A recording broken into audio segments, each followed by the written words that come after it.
We're here this afternoon to hear from experts from Denver, Atlanta, Albuquerque, and Chicago, to hear them kind of share how they think about issues of risk in the development of alternative response models. So specifically, this afternoon's panel aims to help clarify how agencies make decisions about when police are and are not needed in response to calls from the public, and also try and identify some ways that agencies can help their practitioners, especially those inside dispatch centers, be cognizant of the risks that come from sending the police, and then actually start to change their behaviors in response to understanding what those risks are. I think we're focused on risk assessment this afternoon because I think how it's handled is really critical to the success or failure of these response models. Right? You can create the best model, but if 911 dispatch isn't comfortable using it and sending it out, that model can only be so successful. And I think the existing mentality among many practitioners is that it's less risky to just send the police, even if they might not be needed, because there's always a chance some sort of trouble could arise in the absence of a badge or a gun. And we can see this police first mentality in 911 dispatch centers, especially in mottos like when in doubt, send them out. That was a common refrain in the 911 dispatch center I worked at as a call taker in graduate school. And I definitely sent the police out far too many calls because of it. Calls where it made absolutely no sense. And many people in this room know what those kinds of calls look like. So I think this mentality can permeate beyond 911. And I've seen that more recently in work with the Department of Justice and some qualitative research I've been doing with NYU and cities across the US, right? We can see it among police officers who might think they're the best equipped to handle volatile situations. This mindset can permeate into clinicians, right? Who might start to fear for their own safety on the street and ask for police cover. Among government officials who worry about legal liability, like we heard earlier today, and prefer to have police present. And as we just heard, callers themselves might prefer a police response more often than we might recognize. I think the risk calculation that each actor in this system makes can have really serious implications on how often these programs get used. And that's why I think one of the biggest challenges around alternate response program implementation is shifting mindsets, right? Shifting mindsets around risk to help people see that police first response is not always the preferred outcome. This can be really hard to do. I think a big reason is because policing agencies have traditionally been very risk adverse organizations. Risk is viewed through the prism of worst case scenario thinking. Right? And this way of thinking can escalate uncertainty in really extreme ways, because there's always going to be the off chance that there's something serious at the bottom of one of these calls. And so thinking about how agencies confront that reality and help the people who work within these centers understand that, but also continue to use alternative response and get comfortable with that idea is really key. And I don't think it's impossible to do. And we've seen this start to happen in cities across the US. The cities, especially the ones up here today. So we are going to tackle a broad set of questions together, thinking about how agencies decide which calls are appropriate for alternative response, how they help their practitioners through policy, protocol, training, cultural changes to realize those risks, and how they can hopefully expand the use of alternative response programs within their cities. So I will let the panelists introduce themselves quickly, and then we will get into our conversation. Yeah. Hello, everyone. My name is Greg Stoddard. I'm a senior research director at the University of Chicago Crime Lab. The mission of the Crime Lab is to address the dual crises of gun violence in the United States of America, as well as a totally broken and unjust criminal justice system.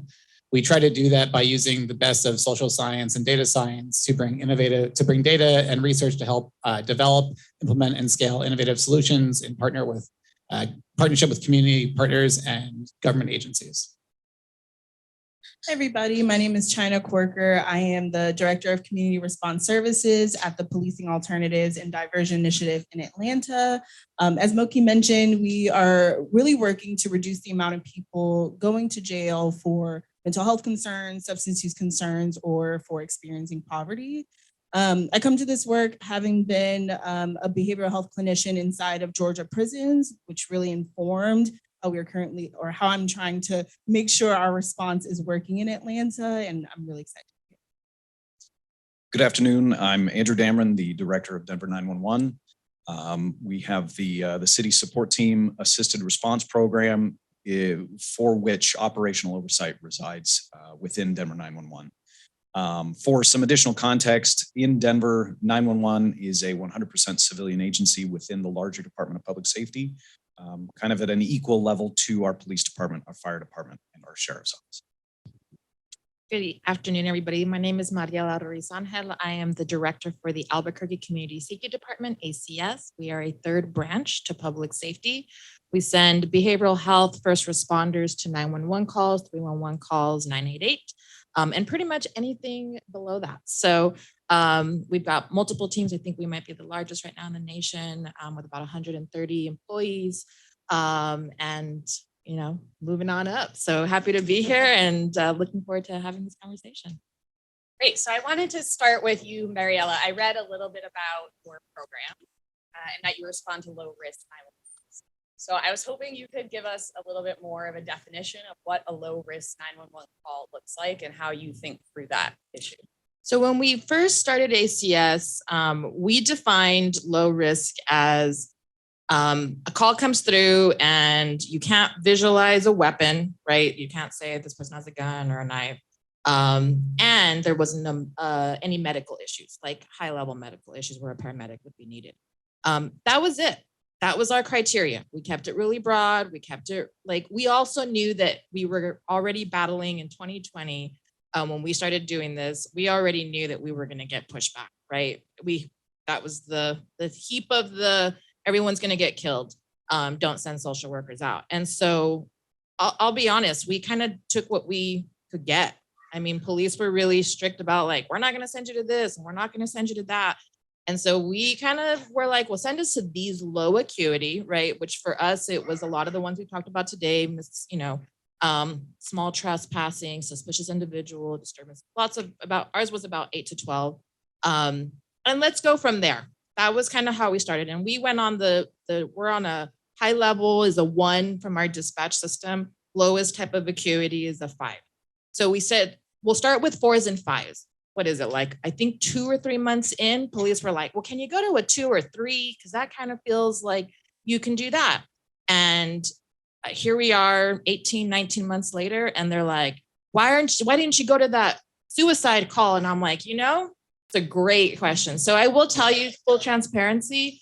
I think when we first started, we were really hopeful that we would get to this place, but we had to unfortunately get to a place where the trust was built with police. That was a big piece, right?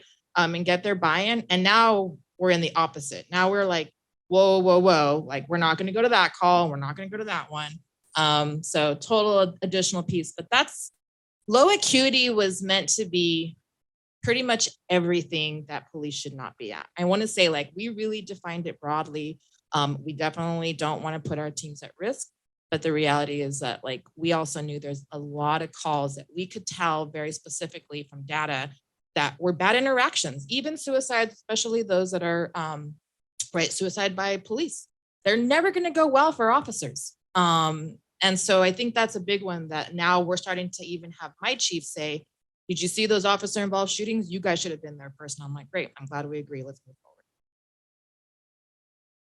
Andrew, I wanted to hear a little bit more about Denver. So I think some of the call types are pretty similar across your cities. How did you settle on that list of call types and how has it changed at all over time?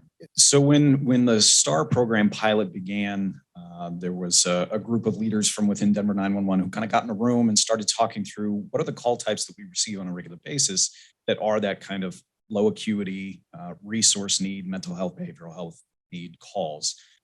And they came up with a list of 9 nature codes in our computer-aided dispatch software. And that was kind of the starting point.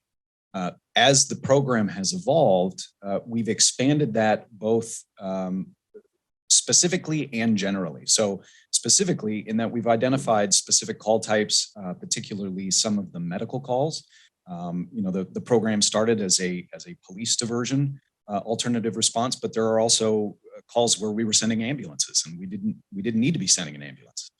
We're having a clinician on scene would result in a better outcome. So we've identified some of those specifics, but then what we've also done, very similar to what they've done in Albuquerque, is just said, look, any call could be eligible for the STAR van to go. We're just concerned about scene safety. Same thing. Is there a presence of a weapon? Is someone actually injured? In which case, okay, they do need an ambulance. But let's try and maximize the use of STAR as much as we possibly can. So it sounds like presence of a weapon and medical emergency are the two main criteria. One more. Yep. I think active heavy crime. Like if there's going to be for sure like something, right? Someone's stealing, even that one, we're starting to play into the arena of like petty misdemeanors for petty theft, like small crimes. Even that one we're starting to get called out to. But I will say that's another big one. Just okay. And what happens if there are co-occurring issues going on at the same time? So say someone's having a behavioral health crisis, but they've also vandalized property, or maybe they're shoplifting. What sort of takes precedent when the call taker is trying to figure out who to send out? in our case, to be 100% honest, I think we both know that like our system, our criminal justice system is going to probably like take them in and probably spit them back out, unfortunately, because they may not have the acuity high enough. Maybe it's too high, maybe it's too low. But either way, we're just going to, it's going to be a slap on the hand. They're not going to get the help that they need, and then ultimately they'll be back. So we've started to pair up, and it's a slippery slope, I will say. So defining our roles really clearly. But like I said, for some of these, like we had a man recently who was shoplifting socks. I mean, that's what he went in there for. And police called us. They were just like, this guy clearly, like, he's not here, to like try to, sell all these socks, on the street. So we were able to go out because they knew ticketing him and charging him was just going to be time consuming, and it wasn't going to get him anywhere. So that's where we're starting to say, for some of these that really do feel like they have a mental health underlying issue. And even if they don't, I mean, I think we're in a place where that's where we're trying to intervene. We call it compassionate accountability, right? Because we also want to make sure that like, it's really about saying, we're here to help, but also like, how do we get you so that you don't get into the situation again? Right. So we take precedence. I will say, like, if we're on a call with police, unless the situation starts to escalate, which less than 3% of our calls, and we've taken over 35,000 calls now, and 20 of those have been diverted from the police department, and less than 3% of our calls actually need a police backup. So the reality is, in those small 3%, we may have had to say, hey, this person's too escalated, or this person is now threatening with a violent weapon or a gun or something, and we're not there. So we'll gotta pull back. So that'll be the only. Yeah, and it's similar in Denver. One of the benefits that we have is a lot of buy-in from the Denver Police Department. Our co-response program actually predates STAR by several years. It started in 2016. And so before STAR was even conceptualized, our police department had spent a lot of time with clinicians and had learned the value that they bring. And so then implementing a lot of the clinicians that were riding in the co-responder units were going to these calls and saying, we don't even need a police officer for this. This is so low level that we could be doing this on our own. That coincided with a lot of community voices who were asking for something like this. And so it was time for something like STAR, but that buy-in from the Denver Police Department remains. And then the fact that the STAR vans actually operate on the police radio channels, so they're able to collaborate in real time on the radio. One of the things that in 911, we are only as good as the information we get from a caller. And a lot of times it's a third-party caller, and they could give you no information, they could wildly speculate, or something in between. And so we do have to err on the side of caution. But because we know that police will show up and go, you know what, everything's fine here. There's not actually a gun. It's a wrench. Can you send STAR? We're going to go ahead and clear. So there's that real-time collaboration that occurs. Right. China, I wanted to ask a little bit about trespassing calls. So trespassing calls have come up in data across a number of cities. They're pretty frequent, right? A business or someone might call in like, about somebody on their property and want them removed, and they expect the police to show up and deal with that. So I saw Greg was pointing out some of the data from Atlanta. There are about 1,500 calls per month about trespassing coming in. Are any of those calls eligible for any sort of alternative response in Atlanta, or how are those dealt with? Yeah, they absolutely are. And we respond to a number of trespassing calls now, specifically for the ones that you mentioned, like a business calling because someone is sleeping in front of their business or behind their business, and really people taking shelter because that we don't have the infrastructure for people to have housing. But I think, people are accustomed to calling 911 and have been conditioned to call 911. Police come out, remove the person, and the day has gone by and everything's great. But what we're seeing now is police coming out, they will remove the person, and then 2 days later, the person will be right back because we are not addressing the root cause of the concern, which is that person needs somewhere to go. That person needs a shelter or a home or to be reconnected to family. And so I think that is part of what we are trying to do in Atlanta is not just go out and remove people, and be like a removal service of sorts, but instead really address the concern, identify why they are choosing this location. Is it because it is the safest for them in the neighborhood? Is it because, they are responding to external stimuli or internal stimuli that is telling them that this is where they should be, or because they just don't have anywhere else to go, right? So just making sure that we are getting to the root of it and not just saying, let's just go and respond to a CT. I also think that there just needs to be more community education regarding the types of calls that need to go to 911, which I know we've been talking about all day, but I think often when they call 911 and they send police, there's no one really saying to that person like, hey, this is not appropriate for police. So as Moki mentioned earlier, we are calling every single caller back that leaves their information to say, this was appropriate for us and here is why. This person was in front of your business and this is why. Not, telling personal stories, but just giving them a little bit of a background on why the situation was happening. So that way the next time, because it will occur again, they have a better framework to work through and have a better understanding of the actual concern. That's an amazing follow-up service and educational program you can do with callers and the public. Are there other practices or tactics you think inside dispatch call takers or dispatchers could use to try and shift the desires of the caller toward alternative response, if that is an option, but maybe the caller thinks, from the data we just saw, that it should be police no matter what? Yeah, I think there are a number of things that we can do. I think what has been coming up for me today is just what the 911 call takers and any alternate response call taker is actually asking. We have been asking the same 5 questions at 911, is there a weapon? Is this person in danger to themselves or somewhere else? And we haven't really asked any follow-up questions to get to the root of the concern. Now, I'm not saying stay on the phone for 15 minutes, but I am saying if someone is saying that someone may be erratic or may be, in danger or being violent, what are the follow-up questions to that? So that way we can, again, get to the root of it. Because what you'll find is that, someone may say that someone is being violent or being aggressive, and, our teams will go out and it's the person is in the street singing, or the person is just asking for food or asking for money. So I think we just need to get out of just asking the same questions and expecting different answers. Are those issues that you both have faced within the 911 center? Are there any tips or tricks for how to actually do that? How to make those changes happen?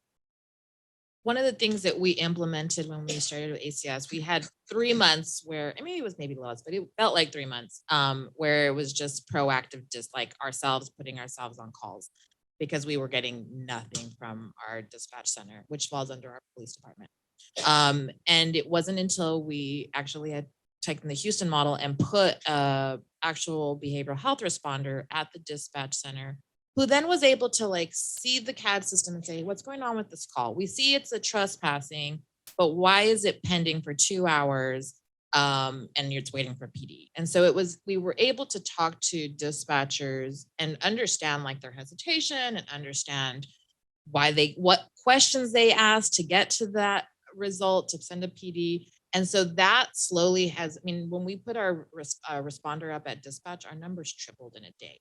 I mean, it was like, and so the reality is, I think it's really a culture change up at dispatch, which I actually think they're really open to, but it's a habitual, right? You had a left hand and a right hand, and it's fire, police, and now you have this other option. And so it's a constant reminder and a constant understanding of the results. And so, and the outcomes of how we see some of these calls and the faster response, right?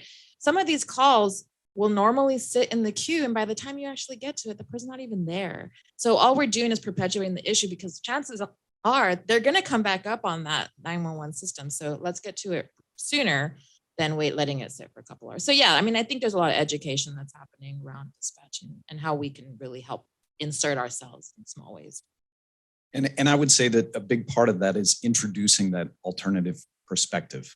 We were very fortunate to have Ms. Carly Salon at Denver 911 for a couple of years. And she is a licensed clinical social worker. She worked on the STAR van. She was a caseworker. And so she was able to sit down with the dispatchers and say, okay, what are your concerns? What's going on here?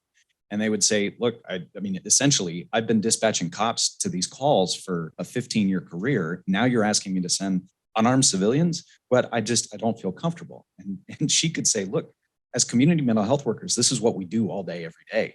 Before, I was driving my personal vehicle to this person's house. I was going and sitting in their living room. Nobody was with me. Nobody knew where I was. Now, as a part of this program, I've got a police radio where I can call for help if I absolutely need it. You're keeping track of me wherever I go. I'm actually safer doing this work now than I ever was before, but it's still, this is where we eat as community mental health workers. So helping to kind of provide that perspective, kind of clued them in that, okay, there is a different way of doing this. And it benefits them. I mean, because at least in our city, the number one issue probably about a year ago was like, 911 so tapped out. I can't get a response. I can sit on call waiting for, 25, 30 minutes. And by that time it's all, I'm going to be dead. And I think that's been, I mean, seriously though. I think that has really helped in our city, is that we've now been able, with the amount of calls that we can take, and we think that we'll be able to take more as we grow, is really having less call waiting time. Like, we just have more people getting a fast response. They don't care who came out. They don't care that it was police. If it's not a crime and they don't need a ticket, they're just happy that the situation got resolved, right? We were able to move on, and it was fast and efficient and quick. And so I think that's really been like helpful for the dispatchers, because now they're not feeling that heat as much from community. I want to follow up on the issue of time for a second. If I could go through all the interview transcripts, I think the word time probably appears the most out of all the interviews with folks with police, clinicians, 911. Everyone seems obsessed with like, how fast can you get stuff done? And so I wonder if the risk of relying on an alternate response when a wait time could be 30, 45 minutes, and a police officer might be able to show up in 5 to 10, like, how do we think through those risks of the wait time that it might take before alternate response can get there? Or does your city not struggle with that issue? Yeah, we're on the opposite. We can get to, I think our average call to get to the actual location is about less than 30 minutes. And then, because of the, bystander calls, my favorite, I think somebody's in panic, and by the time we get there, either the person's not there, or they're just like having a good time and coming off whatever they're coming off. And like, we're like, all right, let's take you wherever you need to go. Let's go home. So those are the kind of calls that will be really lit. Again, get to them before they hit total high crisis level. We can nip those in the bud in about an hour or two, right? So our average call from time that we get dispatched to the time we clear is about an hour, hour and a half. So we're taking about 8 to 9 calls a day, and we're just not seeing that as much. And it really has allowed police to really feel less pressure themselves on, like, you got to clear it, you got to get to the next call. And I think the big piece is that they can also refer us. So like, let's say they get to a call, they're like, this is not my call. We're on the same, right? We can communicate pretty easily, and they'll just say, can we get ACS out there? And then they can leave and go on their way. So we've created a lot of mechanisms so that we can really support each other. And some days are going to be hard. Like, at the end of the day, right? Holidays can be difficult. And we're all experiencing that together. And so I will say that so much as we draw the line and we stay in our lanes, there is this appreciation and for the hardships that we're all dealing with as first responders, in regards to like just not having, sometimes days are hard. Like there's a lot to handle. So how do we support each other in that way? Well, at least in Denver, we are struggling with that challenge. It wasn't that long ago where a busy day for, where the city was just blowing up, a police dispatcher would have 10 or 15 calls holding. Now I think the record that we hit was 49 calls holding because there's just not enough officers to go. And then as far as STAR goes, we are able to respond to maybe a third of the calls that we identify as being STAR eligible. And so what we're doing currently, first off, we're using that to advocate for the program, to go to city council, go to the mayor's office, say, see, there is a need for this. We need more funding. We need more vans. We need more teams. But then we're trying to manage it on the front end in the interim through our call taking process. So if somebody calls and they specifically ask for the STAR van, which we get, we will say, okay, we will dispatch STAR, but given their capacity, there's a chance that they may not be able to respond in a timely manner. Would you prefer, if that's the case, would you like a police car, an ambulance, fire truck, who knows?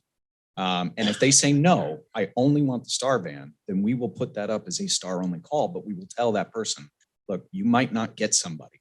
And if something changes and it turns into an emergency, now, if it's a STAR call, it's inherently not an emergency. So if somebody doesn't go right away, it's not life or death.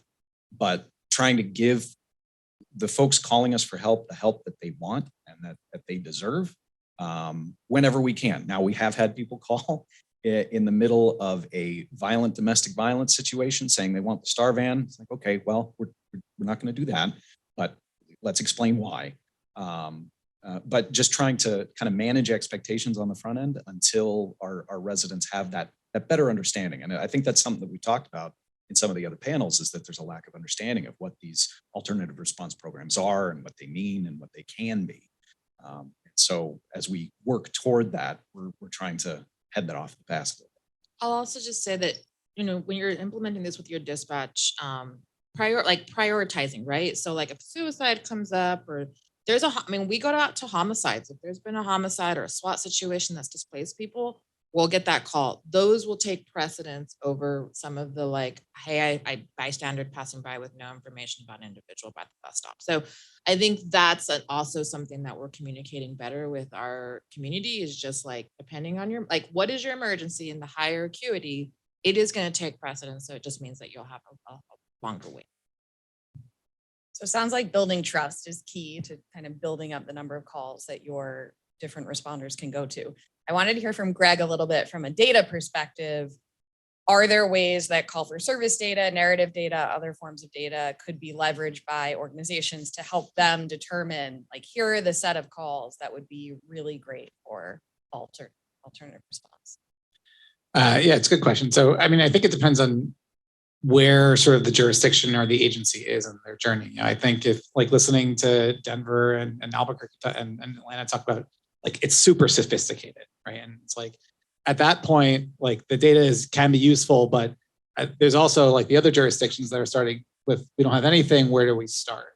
And I think right there, being able to take your call data and just saying, okay, here's what the calls are, and here's how many of them result in an arrest or some sort of a police action. And then you're going to get to, and here's how many don't result in anything. It's 100% of disturbance call, and it's not going to be 100, but it's going to be 98% of disturbance calls don't result in anything that we think we need the police for. It's okay, that's maybe a good starting point. And then you can sort of build from there, which is, okay, maybe a lot of calls result in arrests, but should they have? So let's look at these narratives again. Let's see how many of them actually result in some sort of a prosecution. If all of them are getting dropped, what's the point? And I think from there, you can start to build some intuitions about where might be good places to start. I'll also sort of say, this is sort of assuming that right now you're at the part of building the solution. I also think data can be very helpful in just documenting where you are. And so I think Kristen earlier spoke beautifully about, under the status quo, we have lots of payout for police misconduct. We have lots of people going to jail, which is overcrowded, which is costing us so much money. We have in New York City, if you were to factor in New York City, which is where I live, so obsessed with violent crime in 2020 and 2021, like, oh my God, it's going through the roof. Okay, fine. But if you were to actually count the number of people injured at Rikers Island in a violent incident, it would go way through the roof. And so if you think one of the most violent things that you can do is put somebody in jail, and you start asking those sorts of things, like that totally changes the perspective. And you can either do it with anecdotes, which is, what happened in New York City with Khalif Browder years ago, and that's what sort of launched New York City's efforts to get rid of, reduce the Rikers population. Alternatively, data scientist thinks you can use data as perhaps, the lukewarmest take that will be said today. But like, I do think that, data, when presented compellingly and done well, can also help sort of move the conversation and sort of say, like, the world that we're living in now is not exactly paradise. And so we're going to consider these reforms, and we're going to hold them to a much higher standard than what we hold higher status quo to. And I think by being able to present, like, here's what status quo is, you can help sort of shift the window on that conversation. Wondering for the different cities, China, in Atlanta, was data used when creating your program, or how was it used, if you have any insights into that? Yeah, so there was a number of ways that we use data. The first is that we did a community survey to be able to actually ask people, what were they seeing in their communities? What do they want in their communities? We also studied arrest data. And that really informs our work now, specifically even our community engagement efforts, to be able to say, like, in this area of Atlanta, we know that X amount of arrests are happening at this time during our actual hours of operation. And that's how we are informing what we are actually doing. Additionally, we were able to study the arrest data. And also what we are doing now is using our data now in terms of even the arrests that are happening currently, to speak to our pre-arrest diversion services. So we're able to say to law enforcement, hey, you only diverted 10 people, but we see that there were 600 arrests that happened during this time that we were operating. What's going on? Yeah, just on the diversion point, in Chicago, we helped to evaluate a program called the Narcotics Arrest Diversion Program. It's the largest diversion program in the country by people. And a lot of that was, police officer makes an arrest, checks if they're eligible for the program. And obviously, in the early days of that program, the actual checking wasn't happening that often. But we were able to get a pretty good loop between, what we were doing and the police officers to sort of say, like, hey, you missed 90% of the people who were eligible for this. Like, try a little bit. And like over time, like it got to the point where you were actually getting a check on whether or not somebody was eligible quite a large number of times. And I think that sort of area is something where I think data can be very helpful to inform practice about, obviously your written standards for who's eligible or when alternate, like it's never going to like describe the world perfectly. And there's always very good exceptions as to why this theoretically eligible call did not get the alternate response. But at the same time, looking for broad patterns of like, we seem to be missing it a lot on Tuesdays between 6 and 9 p.m. Like what's going on there? And I think that sort of use of data can help really take a program and make it a lot more effective. From a macro standpoint, I also think it's our responsibility also to be a catalyst, right? Earlier on, somebody said the system of care, right?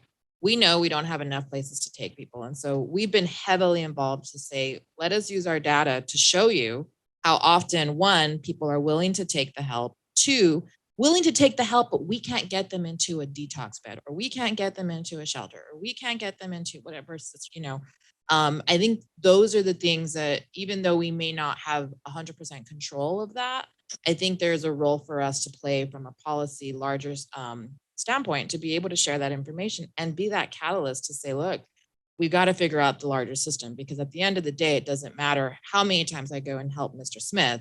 Mr. Smith can't get into, right? His dual diagnosis stops him from being able to get services, or whatever his is, the crime he did 10 years ago is preventing him from getting into housing. So I think that's going to be a huge piece as we all collect that data too. I want to shift gears a little bit and think about the risks that come from sending the police. So I think people inside dispatch are really aware of the risks that come if you don't send the police, and they were needed. I think many people in this room probably already understand the risks that can come from sending the police, but China, can you just sort of explicate what some of those risks are so we are all on the same page?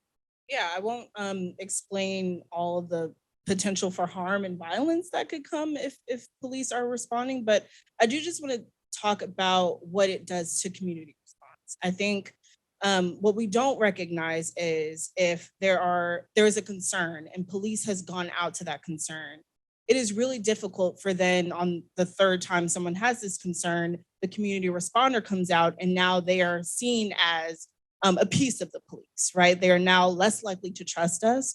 It is much more difficult now to build rapport. And I think that is something that people don't realize. I also want to just mention that often when police are going out, they are making an arrest or citing folks, which can lead to an arrest. And that just completely disrupts the work that community responders and outreach workers are trying to do. When someone lands in jail, that is work that we've done to get them in the housing queue. That is, their vital records often get lost in jail property or prison property. So it is just completely disrupting the social service aspect of response, which is the end of it, right? Like the response is really important, but what are we doing once we get out there? Where are we linking people? And I think that is really harmful when police come and we don't get a chance to actually continue the work, because it doesn't happen in that first engagement often. Sometimes we got to come back the next week or the next day, especially because we are consent-based. So making sure that that person is still there at that location so that we can build that rapport and engagement is absolutely crucial. Could you follow up a little bit on this consent-based piece of your program and how that might change the risk calculation in some way for folks? Yeah, I mean, it definitely contributes to how we assess calls, because when we go out, we are immediately just introducing ourselves and asking if it's okay for us to engage them. So if someone looks at us and they're like, no, I'm good, I actually don't want to talk with you, or I don't need your services, we leave. We don't like start to coerce them and get them to leave or try to enforce the law. We really respect that person's self-determination, that person's choice. And we often just say, well, is it okay if we try again tomorrow? And I think like the consent piece is absolutely crucial to response, because that is kind of how we start shifting over to enforcing the law and being something totally different than what we are all trying to do here. And so, yeah, consent is absolutely crucial to what we're doing. Is the consent piece also a part of Denver Star Albuquerque's program, or how does it work there? Yeah, absolutely. The kind of the ethos, especially when the STAR van is on scene, is we want the individual to tell us what they need so that we can support them. But same thing, if they said, nope, I'm not interested in talking today, it's okay. We'll see you next time, We're in the same boat. I think the one thing that, and this is, again, it goes into this like lane, and somebody has brought it up earlier, is that there's always a little bit of a risk as turning into that enforcement. I'll say something that we are working on is we have a handful of medians, and I'm going to say it, and some of you guys are going to know exactly where I'm going, but they're enforcing that it's unsafe to be on medians. And they're trying to make it like a public safety thing. I agree. There are some that are way too small and probably people are not, it's not safe to be on them, but now it's going to be a very political issue around who can be on medians and who ain't, right? We talk about, we're going to cite everybody. I'm like, oh, you're going to cite the firefighters with the boot that asked for money? Cause I want to see that. So yeah, I agree. So, but what's really happening is now we're being asked, like, can you go and tell all these people on the medians that they have to get off of it, right? And so there's been this like piece of our team that are really dealing with this kind of like ethical, moral piece. It's like, when we start to do that, are we going to lose the trust? Or is it like giving somebody a heads up? Because what we also don't want is we know police are right behind us, right? We know that this is going to be like a very purposeful, like we're going to go out to these meetings and we're going to be really tough. And so there's a piece of us that will, although we're here to give consent, we're not going to force you to do anything, but hey, like heads up, this is an area that's going to be heavily trafficked by a PD. You might want to find a new spot. And that's where it really goes to that extent. We really won't go past that, but it's tough because even that feels like not great to have to be like, hey, but it's the warning that we also want to make sure doesn't then lead to somebody in a situation down the road. Sounds like risk of physical harm has come up quite a bit, right? The concern that if you don't send police, there could be physical harm. If you do send police, there could be physical harm.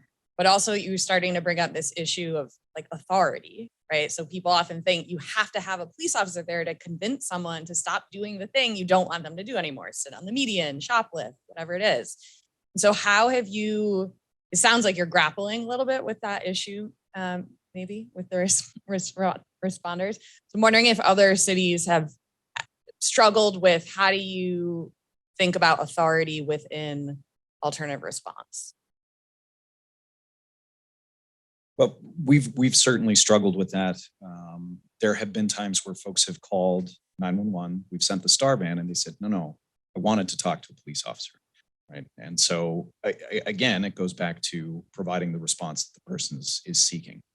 For the most part, however, because we do, and I know we're going to talk about it here in a minute, because we do have that spectrum of response structure. So we have the STAR program, we have the co-response program.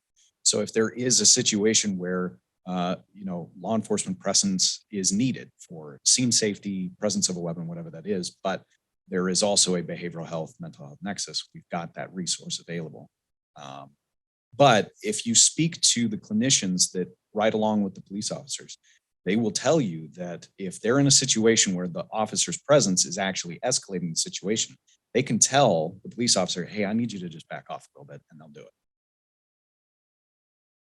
So in terms of the multiple layers that you just brought up, I was wondering how that might make a call taker, dispatcher, or someone else within the agency feel more comfortable using alternate response because they know that there are other forms of response that might show up if something were to go wrong. How critical is that to the success of one of these programs?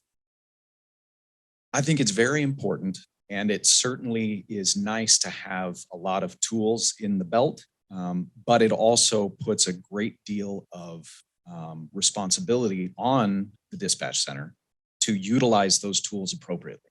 So STAR exists to be entirely separate from police, and yet I still have dispatchers who will occasionally dispatch STAR and then dispatch a police officer as cover. It's like, no, that's what the co-responders are for. If police need to be there, that's what co-response is for.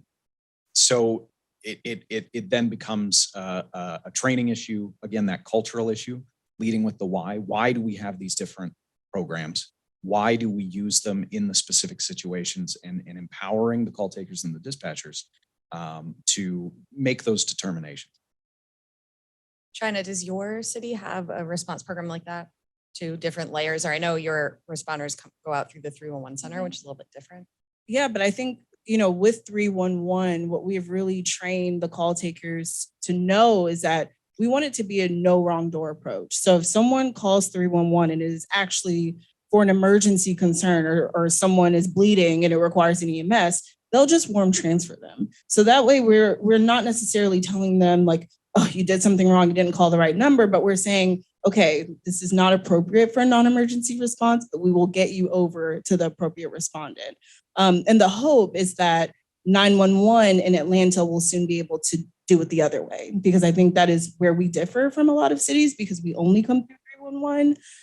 We have been working on call deflection. So we started off with public indecency calls, which are calls that we were already responding to, and we're having 911 send it over to 311, and then we come out to just continue to condition the community to think of this as a non-emergency concern, not coming through 911, but actually coming through the non-emergency number. So that way there's that multi-layer response. I'm curious if did the call takers in the 911 center tell the caller, "This is a non-emergency, we're transferring you to the 311 center"? Yeah, because at that time, if the call taker is like, "No, I want police," they will honor that. So we still want to make sure that, we're being completely transparent with the caller, but it is a smooth, warm transfer, and that 911 call taker stays on the line until the 311 operator answers, and they share a bit of information so that the caller doesn't have to repeat the same thing over and over, and just ask a few additional questions based on our criteria, and then they're able to be dispatched out. So it seems like with all of these different options, there's potential for a lot of variation in how different call takers process calls and which responder they decide to send out and when they make a warm transfer or not. So I'm wondering, Greg, if there are ways that organizations can try and track call taker behavior a little bit to get a sense, like, is Greg really good at doing transfers? Is Andrew never sending the call to another responder? Like, how can an agency start to get a handle on their worker behavior? I'll point out this is like an extremely humble question from Jessica, since you pioneered the method of doing this in your dissertation, your work. So I'm just going to tell you what I read in your paper, and then you tell me where I got it wrong. Or alternatively, like, Jessica, what do you think about this? Okay. Yeah, I mean, I think just not to start off with that basic thing of what you said. You know, obviously you want to appropriately spend the, you want to appropriately sort of approach this not as like an accountability thing for the call takers, but an improvement and an understanding thing. And I think, you know, that's totally possible. But that's basically the idea. It's like, you know, here's a call taker ID. You know, just keep the number, so you don't have to work at names for the moment, and then sort of say, you know, when a disturbance, a call that you're labeling as disturbance comes into you, like, I noticed that X person, 10% of the time you're dispatching the alternate response. Other people who are working the same day, similar shifts, when they're labeling something a disturbance, they're dispatching alternative calls around 40% of the time. Like, can we sit down and review some of these calls and, you know, talk about why you made these decisions and why not, and then use it as an opportunity to go back to the founding principles of, you know, here's the part of the program, here's the why, and then, you know, talk with them about what might be going on, recognizing that they might have really, really good reasons for every one of the 90% of the calls that it wasn't dispatched. That's why it really can't be, you know, obviously the use of numbers in public safety as a benchmark of you have this many arrests that has gotten the whole field into a lot of trouble, and so we shouldn't sort of pursue that. But I think we can use it as a ways of continuous improvement and figuring out how we can together learn how to do this better.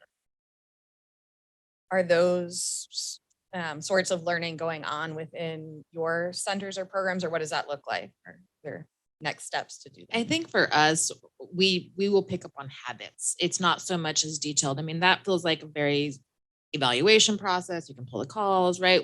That's something I think probably should happen in any, right, first responders, call takers. But I will say that one of the things, and this goes back to trust building and creating relationships. But we can know, like, early on, we could tell which supervisors we're on, because we would not get any calls. It'd be like, it's dead tonight. And I'm all, look at the cat. What's going on? They'd be like, well, PD slammed. And I'm like, yeah. So we could pinpoint supervisors and then have that discussion with their manager to say, like, what's going on with these individuals? And sometimes it was just giving them the grace, right? To just be like, I'm just nervous, right? I'm just nervous. And then sitting down and really figuring out. And then there's others who, just like we do with PD, fire, community, who are naysayers. Like, they're just going to be like, I'm never going to send anything to ACS, and I'm really sorry. But that's, again, becomes then an HR. Like, we talk about, like, what's going on. And then also, you know, most of our stuff, because we're on a consent decree, we're really good about creating administrative instructions instead of calling it training for all those that are under consent decrees. DOJ, don't listen. But it is a way for us to really try to make sure that there's really good instruction and there's good process and there's good understanding. And then also, honestly, the more that we do this, the more that's the proof in the pudding. It's how we got to where we're at with police now, and fire and community, who were all like, this is going to be the end of all, you know, situation. And it's really just every time they see something really good, it's like, oh, okay, they can handle this. I know in Denver, you have pretty detailed protocols and decision trees about when to send STAR, when not to send STAR. Have you found, like, having those sorts of written out protocols are critical to helping call takers deal with some of these issues, or is it deeper than that? Like, that's not enough? It's certainly important, especially when you're thinking about liability. I know we talked about it kind of from a system level, city level earlier, and Kristen kind of spoke about the liability of the city and insurance and all of that. But anybody who works in 911 will tell you your dispatchers are concerned about liability too, right? There are plenty of really good cases where dispatchers have been held criminally or civilly liable for actions that they took or didn't take. And so what we do is we create those policies. We make sure we have the backing of the city attorney's office so that the team recognizes they have that top cover and they can they can lean on that policy rather than going rogue because they're worried about trouble. Thank you so much to the panelists. They're great.